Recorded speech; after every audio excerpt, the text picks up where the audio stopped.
Good morning, everyone. How are you doing? It's so nice to be back with you. Welcome to Ask the Expert, a daily series that runs from 8:30 in the morning to 9 a.m. and it's all designed to help small businesses. Ask any questions you want in the comments or use the hashtag #QBait on Twitter.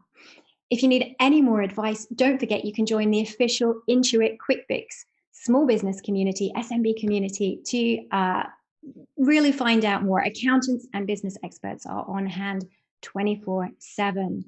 During the live session, we're going to be running a poll. This is the first time I've done a poll, but I'm super excited because I've seen lots of the other experts do it really successfully. And our poll today is going to be focused on how well you've been future-proofing yourself and your business in the past 6 months. So please do engage with it, and I'll share the results at the end. But I think, first of all, I should probably talk about what future proofing is so that you guys can get reflecting and then hopefully get voting. I don't normally like jargon, but future proofing for me is the word that best sums up a lot of what we've been talking to our community about over the past few months, especially since I was last back with you guys. So what I mean by future proofing is how you bounce out of bed or don't bounce out of bed in the morning, how enthusiastic, how fit to do your role, how happy and inspired you are, and what happens if you can actually achieve it. Because it does sound a bit like nirvana. I know for most of us, there are definitely days where I do not feel like I am very well future-proofed to run a business or even run the family, frankly. But while there's no one silver bullet to achieve this sort of great sense of well-being, the reason it is so critical is that whether you are a manager of a team, whether you're an owner of a business, whether you're founding a business right now, and there are lots of us who are doing this right at this moment, your greatest value, in fact, the greatest asset your business has is you. You might feel that that's a bit impossible if you're a manager in a very big business, but actually you are one of that business's very best assets. So if you're not coming to work match fit, inspired, really up for it, then the challenges that you face are going to feel all that more overwhelming, but also the creativity, the innovation, that brilliant secret sauce that you add, the reason why your company wants you to be with them, all of that gets diminished. And in some cases, particularly if you're founding a business right now, you never achieve the real value in your business. So, I want to share one of my absolute favorite exercises with you guys this morning. It's something that I do with my own team. I do myself personally. I do with lots of businesses and organizations in our sector. It's very, very simple. So I want you to grab, you don't have to do it right now, but if you can do it right now, it's really, really good start to the process. Grab a piece of paper. Doesn't matter what it looks like, but in an ideal world, you'd have it in its sort of sideways position, landscape position, and divide it into 4. And then you want to label each of those 4 quadrants that you've created: love, hate, business needs me to do, somebody else could do better. Just dust truck going past. Hope you can still hear me. So into each of those quadrants, you want to then do a really honest soul searching exercise. What do you love about what you're doing right now in business? What are the things that really drive you? What are the things that make you feel that you're at the best version of you? What do you dislike? Some people would say hate. Most of my team would say, I don't hate anything. There's lots of things I dislike. And this will change over time. This is the power of this very simple exercise. Most of us will put admin in that box. But what are the things that are really grinding you down, holding you back, frustrating the hell out of you? And there could be all sorts of things in there. The people I work with will say sometimes, people management, I love what I do. I love creating stuff. I just feel that the people management side of things is super difficult. As I say, admin often features in this. For me, when I started my journey, pitching to investors was definitely one of the things that fell into that box, and it was definitely a hate rather than a dislike. Then in the third box, you want to look at what the business needs you to do. So regardless of how you feel, and the love-hate exercise is quite an open and honest one, really do be open with yourself. You don't have to share this with anyone else. What the business needs you to do is actually quite important, because what you may find is, hallelujah, if everything you love to do is what the business needs you to do. But for most of us, there will be things that fall into that bottom box, the stuff that we don't like so much, that nonetheless is in our job description, or right now might not be in our job description, but the business really needs us to be doing it just to get through a particular challenge, a particular project, maybe a growth period or a pivot, a change in what we're doing. Be really honest about that too. Go back and look at your job description, maybe look at any targets you've got, anything that informs that box. And then in that final box, we have the can't do or someone else can do better. Now, this is, again, a box that is not about what you technically can't do. It's about what you may not have time to do, what somebody else frankly could do better if you had a bit more resource to recruit them, or if, you know, the job sort of situation, the job descriptions were slightly configured. When you sit back from that, what you can actually do is get a really, really good picture of how you're feeling. And for me, the real value in this, there are about 3 real elements of value in this. One, it can be a brilliant identification of what your recruitment strategy should be, particularly the immediate stuff. So actually, are there things that I really dislike doing, the business needs somebody to do? Maybe it's not me. Maybe it could be somebody else. Maybe there's enough of them that form somebody else's job description. Right, that's the next priority role. Because for me to go out and be the best version of me and really creative and achieve my potential, I need to be unburdened from this. The second piece of value is if there's stuff falling into the I don't like it or I hate it, but the business needs me to do it, and I can't delegate this to anything else. And for a lot of people, there will be elements that you can't delegate. You may not, if you're the founder of a business, be able to delegate pitching about it to somebody else. There might be items of or categories that you'd say, well, that's admin, but frankly, you're still the best person to do that. What you can do is look at, do I have a development journey here? So for me, with my hatred of pitching to investors, it was like, you know what? Can I actually train myself or get some help to do it better, to feel more confident, to improve? So it might be that you need to invest in a bit of training for yourself. The other thing is it gives you that light at the end of the tunnel feeling. So yes, I know there are things I don't like. Yes, I know I would love to do more of the bit that fits in that. I love to do this quadrant. But maybe if I just know there is a plan, and I might have to wait 3 months, I might have to wait 6 months, I might have to achieve some milestones before I get there, I kind of know that this isn't forever. So this is a fabulous exercise to do at any stage in your career and at any time in your business journey. It's wonderful for managers to do with teams because it brokers these incredibly honest conversations. Is somebody ready to move on? Do you need to expand the team? Do you have a square peg in a round hole? We've had discussions like that in our business too, but it brings everything out into the open. And I think the emotion of the love and the hate together with the reality of the business needs helps you to forge a really great plan. So I'd love you guys to be doing this exercise. You can find it on Farillio in our Golden Potential guide. If you look up Golden Potential on Farillio, you'll find it in a great walkthrough and some nice visuals to use as well. But I thoroughly encourage you guys to do that. We're building ebooks around this. We're building an online module around this. Please go do the exercise. Share with me how successful you find it. We're going to capture all of that up. You could even be one of our case studies or showcases as we go to publication fairly soon. But let me know how you get on with doing this, because future-proofing you is absolutely vital. You are the most important asset that your business can ever have. And if you are on form, then you're creating value, you're creating IP, you're creating ideas. These things, they can be earning more money for the business. They can be inspiring and magnetizing other great people.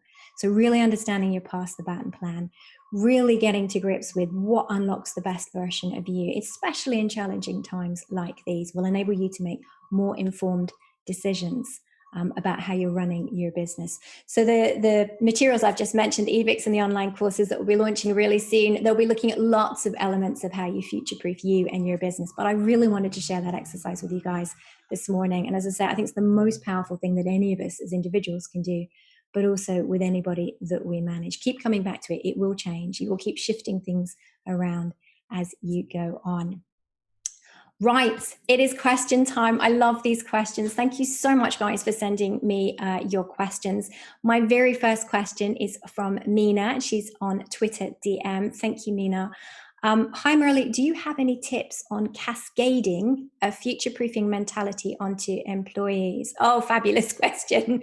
I'd love for them to feel that we are all in this together. You know what, Mina? I've been spending a lot of time on this with our team right now. You know, COVID, I think, has taken all of us in really odd directions, but I like to think we would have done this anyway. I think one of the best things you can do is fundamentally go back to that sense of belonging, significance, and identity that each individual has within your business. And the best way to do that is to have a very clear mission that everyone feels they can clearly describe. So they know what it is and they can say it in, you know, words of less than 10, ideally. And it means something to them. To recruit people as well and to embrace them and make sure the onboarding exercise really plays out the characteristics that you most see for the employees of your business. For Farillio, for example, we say that Farillio people have hunger, passion, empathy. Empathy is really important, and excellence. And we look for that in others, but we also celebrate the fact that we as a team have that. We've been looking recently at, you know, well-being initiatives, not expensive things. There's lots of stuff you can do for free, but we've kind of been experimenting together and feeling like we're going on that journey together. Make sure your values are really clear, because if employees are going through the day to day and they're struggling with the odd decision, or they're even struggling with where they're fitting, maybe their pass the baton plan is slightly out of kilter too, then coming back to what the values are that drive your business is really important. And don't impose a set of values on your employees that are just kind of picked by management or picked by one person. It's very easy to do that.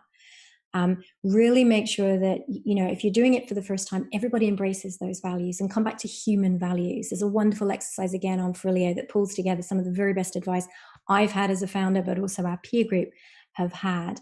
And it talks about how to create a wonderful set of values that everyone can relate to. The values that Farillio has, for example, are empowerment, and empowerment stands for empowerment of all our stakeholders, including our team individually. So we've got to empower our team. We've got to be, you know, not tripping each other up, bogging each other down with unnecessary requests, being inefficient, that kind of thing. Togetherness. We are a collaborative platform. We work with lots of other people. It's not about our ego. It's about how wonderful the community and the ecosystem is. Upfront and personal. No nonsense, strip back, straightforward. Don't bog people down with a whole load of stuff that's frilly and they don't need to know. Get them straight to solutions, get people straight to answers. Upfront and personal comes into a lot of our design features and a lot of our comms activity. And finally, being tomorrow focused. So we spend a lot of time looking at future proofing and all the tips and things that we can do to ensure that small businesses really are as bulletproof as we can possibly make them. And I think for each individual member of the team, they relate to those values, perhaps some more than others, but they can see them reflected in their work and they really feel it. And I think when you are all on the bus together and you've got a very clear sense of the vision and why you're doing it and what you're doing and how you're doing it, it does make for a much more vibrant, energetic, and motivated mindset in your employee force. You don't do it overnight, but there's lots of things you can do that don't have any cost associated with them apart from a little time that will carry your workforce with you. Go check out the Golden Potential Guide and the Values Guides on Farillio if you want to know more about that. I feel very passionately about that, and I've seen it work very well in businesses that I've worked in before and very badly. And I've kind of taken the best of that, pulled our whole community together and smashed it into those particular guides. I thoroughly recommend them to you, Mina. Thank you for an incredible question. Right. So my next question is from Louis. Thank you, Louis, from Instagram DM. This ebook sounds just what I need. When will it be available? Oh my God, I can't get it out fast enough, Louis. Very soon. We've been trialing it in different forms. The visuals are amazing. I am a massive believer of visuals as opposed to lots of words. I love links. I love to be told where to go and why it matters. But it should be out. I'm hoping our very first one will be out as a trial and probably as a bit of a freebie because we want the feedback within the next few months. If the QB team will allow me, I'll come on and let you guys know when it's live and maybe show you a couple of screenshots. But please, please, please keep the questions coming, keep the themes coming that are really important to you. The ebook will talk about future-proofing you, which, as you can see, I feel very passionately about. It will talk about future-proofing your business and the model that you use. And it's not just about, limited company versus sole trader. It's about all the smart stuff, the force for good taxes that can get HMRC, bankrolling your business in the early stages, so getting money back rather than paying it all out, the incentives, the importance of team and strong IP, and what you can do with IP when you've really locked it down and you're doing some cool stuff. You can license, you can franchise, you can look at these really exciting growth models, you can travel beyond borders. And the ebook will major on how you do that with minimum risk financially as well as commercially, but maximum gain. So I'm very passionate about that pillar. And then it will also talk to those of our fundraising community about how to make yourself really future-proofed when it comes to your investability and getting money, whether that's from bank or from an investor. So the minute it is live, we will be sounding the klaxon, but I'd love to come and talk to you guys at that point. And all feedback is amazing feedback because these are peer-to-peer created. It's all experts signed off, but it's you guys, it's all of us that are sharing all of this knowledge so that we can actually go forward and make the right choices with real confidence. Alexa from Facebook Messenger, thank you for your question, Alexa. Hey, Merlie, great to see you on Ask the Expert again. Thank you. If I ever need legal advice, I will turn to Farillio. Bless you. I'm curious to know how long it took you to go from idea to launching your company, and if you have any growth advice. It took me way too long, Alexa. It took me almost 20 years to get here, and it's a long story for another day.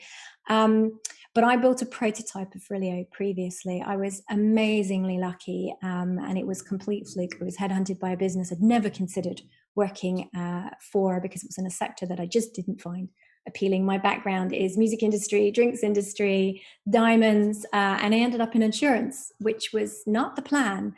But they knew they wanted a solution, and they were incredibly generous, and they gave me a blank canvas and an amazing set of people to do it with and a budget. And so I had the sort of entrepreneurial dream, if you like. Farillio wasn't the business I wanted to build next, so it's my third startup, but my first fully independently owned.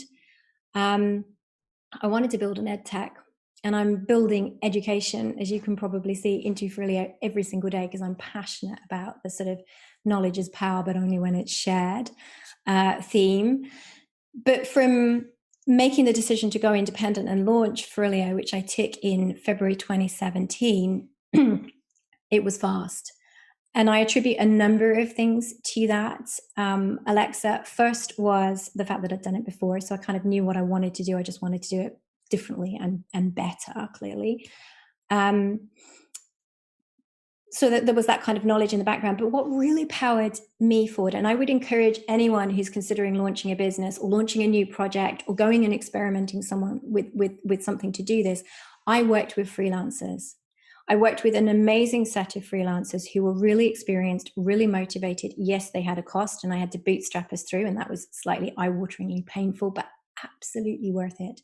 Because we started building the actual platform in June 2017. We had a clickable prototype by September 2017, and we were raising money off the back of it in September 2017. And from there on, we went to build it. We spent a lot of time very intensively testing it, but I had a community and a network that was massively expanded by these incredible freelancers. And they came from very diverse backgrounds.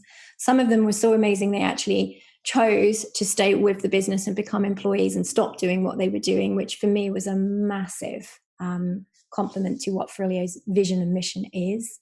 And they remain with us today. They're extraordinary, but work with really good people. If you can take the financial hit, do it, because it will escalate what you do really quickly.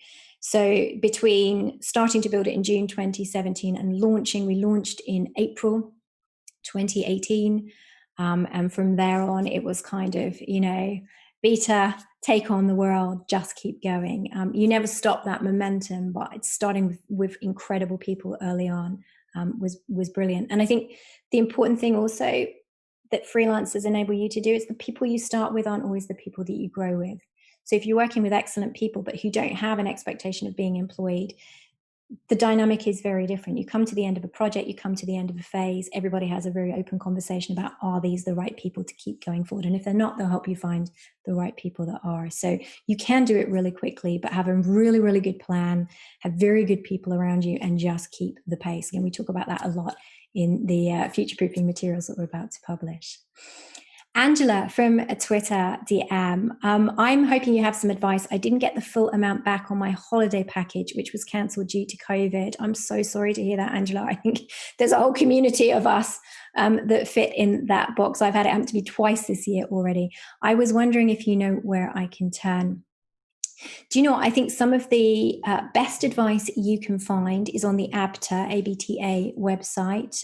There's lots of really quick FAQs on that site that will give you a kind of sense of, is this my situation? Okay, this is what I can do. Citizens Advice have a bit of good advice too, but I found some of the best advice when I was going through this actually was on ABTA. If you have insurance, speak to your insurer, because your insurer will know the main line about how all of this is going, and they may be able to point you in directions too.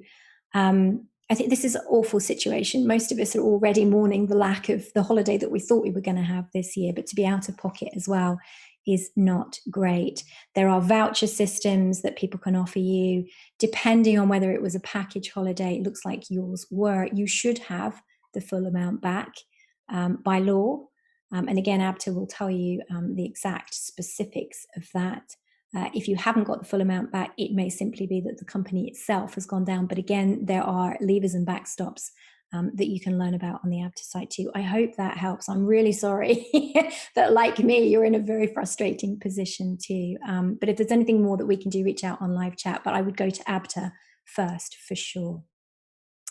Sana from Facebook Messenger. Good morning. I might have an opportunity to get stakes in a company that's launching soon. Oh, how exciting.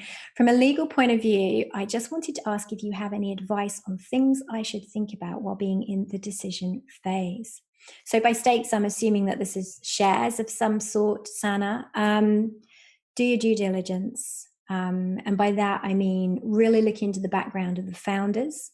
Look into the strength of the vision. There's lots of questions you can ask from the obvious ones about, where have the founders come from? What are their skill sets? Do they have the competence? And you need to gauge this. Do they have the competence to manage this company and really grow it? Because most people in your position will be looking at, if I give my money now, what's it going to look like in 2 to 3 years' time? Do I believe this vision? Do I believe these people are capable? And maybe there's some extra secret sauce ingredients that you're planning to add to the founding team, perhaps, or to the managers of this particular company that will help them to 5x, 10x their revenue. So look at what your money expectation is. Look at why you're doing it. Some people will take stakes because they love the vision, but they're not looking to make money. So be very clear on what your objectives are. As I say, be very clear on your view of the competence of the people running it and making the decisions. Look at the competitive market. How many rivals are there? Is this a market that's really quite unique? Talk to them about the IP that they've got. So what is their secret sauce? How defensible versus how easy to copy is it? And then talk to people who may be working in the business, if they'll allow you that access. How do the employees feel? What's the culture like? Culture sounds fluffy, but culture eats strategy for business. If the employee workforce, as we were talking about earlier, if they're not on board, if they're not sharing that mindset, if they're not turning up to work with very clear vision of their pass the baton plans, then they might fail. How long does it take for this particular business to get new business? How long does it take for them to get a customer? Delay is the biggest enemy for any business. So are they regularly getting customers? And look at, are they churning them too? Because that'll give you a sense of the customer community belief in the product or service that this company is offering. And again, how that's likely to build. If they're churning a lot, if they're losing a lot of customers, that might indicate that they're onto something, but they haven't quite got problem market or product market fit. So I really hope those questions help. If you're looking to ask these kinds of questions in a quite rigorous way from a sort of more official investor type approach, there's some great guides actually on Farillio that talk about what investors look for. And if you put yourself into the shoes of the investors in those scenarios, again, it'll give you a great set of questions that you can work through quite amicably. It doesn't have to be aggressive with the company that you're looking at. But most businesses will come prepared to answer the questions that you have, and they should be capable of answering the questions that you have. So there's a lovely list of things that investors look for on Farillio. Go check it out. You can sign up to the site and trial it with no cost. for a period of time. So go have a look at those questions, see if they'll help you to do that evaluation exercise. And I hope it works out. Adam from Facebook Messenger, morning Merlie, amazing to see you back. Bless you. I will give you a hug later. Oh no, I'm not allowed to hug anyone. COVID-19. I'll give you an elbow bump later, Adam. I try and keep positive all the time. Do you think future-proofing is just a mindset, or do you feel it relies on other aspects like financials? That's an amazing question. It culminates in a mindset, Adam, but it relies on a lot of other things to be able to stride out there with confidence and feel like, yeah, I'm out of bed and this is a good day, or to look back and say, I smashed it today. I mean, most of us can count those days on one hand, right? But to really feel that way, and to make sure you can count those days on, well, you can't count those days because you run out of fingers.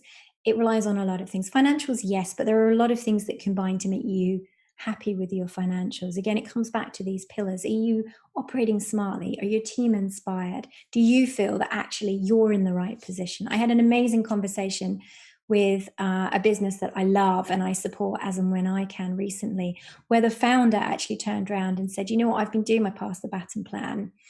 And for the first time ever, I'm looking at what I love, and I'm looking at what the business needs me to do and what I'm really thoroughly disliking. And I actually have come to a bit of a moment.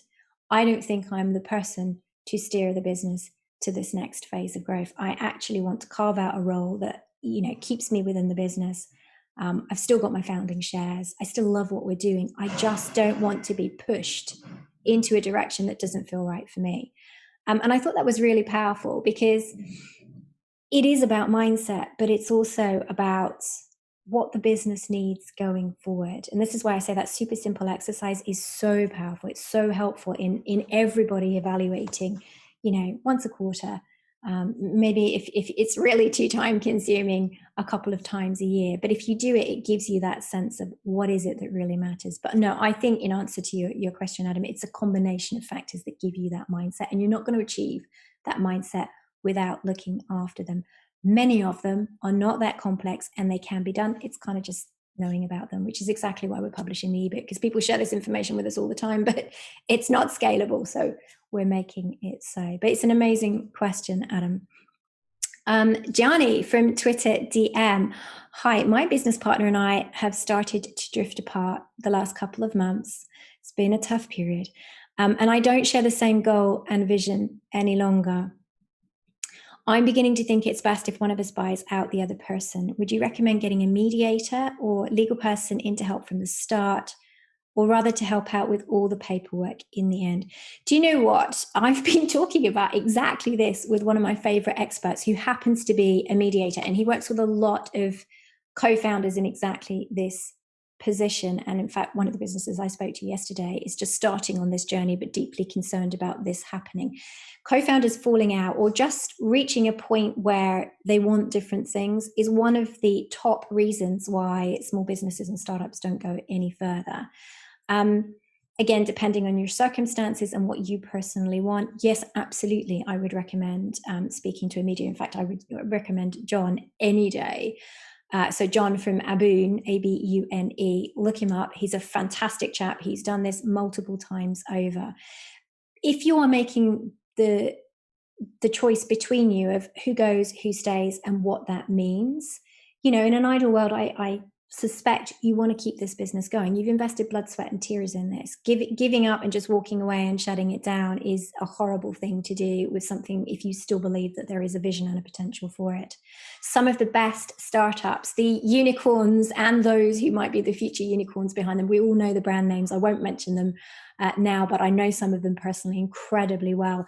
They went through this process and one person stepped back. They either took on a slightly different role or they stepped back completely, and the other founder went on to stellar success with full support. And the co-founders that stepped away have ended up very wealthy, very happy, and very fulfilled. Mediation has an amazing way of getting the honest conversations out there in a non-contentious, in a non-awkward or aggressive way. It enables you to be really honest. And doing the pass the baton plan, if you can persuade the two of you to do it and you both want to do the right thing, you're not sort of at each other's throats already, can be a really powerful way of sharing that with a mediator and saying, look, this is what we love, hate, and dislike. This is what we're kind of churning through. Help us find the right solution. So yeah, I would absolutely suggest mediation if it's at an early stage. It can be super powerful. It's not particularly expensive. And if it doesn't work, nothing is written in stone. So you can go on and talk about other things and explore other avenues if you want to. You may even find that just a slight tweak to what you're doing actually resets the two of you. One of my favorite businesses recently went through a position very similar to you, and actually what they wanted was to bring in a third person who would actually buffer a lot of what the two of them were struggling with. Different skill set, different personality, power boosted that business forward. But it was mediation and those honest discussions that helped them get to that spot. Otherwise, I think they would both have shut the business down completely and walked away, and it would have been a travesty. Right, so I need to wrap up, and I definitely need to give you the poll results. I would love to talk about more questions, but the poll results are in. We asked you, how well have you been future-proofing yourself in the past 6 months? 50% of you said that you're doing a great job future-proofing yourself. That is awesome. I'm so pleased to hear that. I think the positivity is really starting to come through. So well done, guys, because I know it's been a really challenging period. 25% of you answered that you're doing a bit or okay, but could do more. I'm definitely in that bracket. And 25% said not that well. Guys, I hope what I've shared with you this morning helps on that journey, particularly if you're on that 25%. And if there's anything more that Farillio or indeed our wider community of QB experts can do to support you, please let the QB team know, because sessions like this are absolutely designed to make sure that we are rocket boosting those that are doing amazingly, and we are supporting and pulling through those of you who aren't so confident right now. Confidence and ambition is what will get our economy and our small business community back to feeling like we're nailing it. We were worth 2.2 trillion to the UK economy last year. Let's get back there. So any final questions, then please get in touch with the QuickBooks support team on Facebook or me. You can get me on LinkedIn at Merlie Calvert or on Twitter at Merlie LDC. Coming up on Ask the Expert tomorrow is someone that you guys will recognize. He's back again, Luke Barth. He's a partner at Elliott's within their outsourcing and corporate finance team. Luke leverages technology to improve the quality and access to financial information for clients, and he helps businesses like us of varying sizes with issues they experience during growth. Growth is what we all want to start looking at as well. So some great advice from Luke coming up tomorrow. A reminder that if you need any more advice, please join the official Intuit QuickBooks SMB community group on Facebook. There's tons more that you can pick up there. Accountants and business experts like us are on hand 24/7. Thank you so much, everyone, for tuning in today. I hope it's been a bit of a power boost to your day. Get your pass the baton plans going. Stay in touch. I'd love to know how you will get on. It's been really great answering your questions. Have a great day.